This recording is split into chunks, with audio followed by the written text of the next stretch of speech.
Hello, and welcome back to InkLingo. I'm Alex, and today we have a cozy little story called Варенье у чужой двери, or Jam at Someone Else's Door. In the InkLingo app, you can tap any word to translate it instantly, save new vocabulary, and track your progress. Before we begin, let's warm up with a few keywords.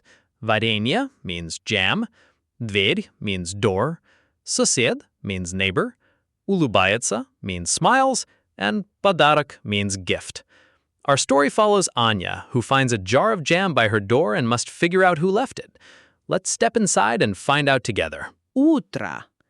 Аня стоит у двери.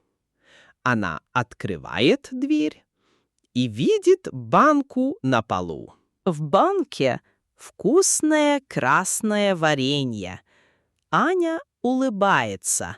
Но кто это? Аня не знает. Она смотрит налево, потом направо.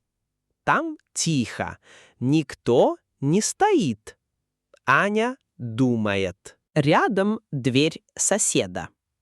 Аля стучит в дверь. Сосед открывает дверь. «Это ваше варенье?» — спрашивает Аня. «Нет», — говорит сосед, — «не мое». Аня идет к другой двери. Там живет старая соседка. Аня стучит снова. Соседка открывает дверь и улыбается. «Это ваше варенье?» — спрашивает Аня. «Да», — говорит соседка, — «это мой подарок для тебя. Ты хорошая соседка, Аня». Аня удивлена. Она очень рада. «Спасибо большое», — говорит Аня. Аня держит банку в руках. Она смотрит на красное варенье. Теперь они обе улыбаются. Anya discovers that her kind old neighbor left the jam as a gift, and both women end up smiling together.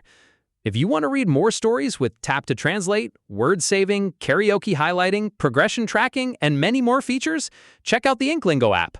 You can also read hundreds of stories for free on the website at inklingo.app.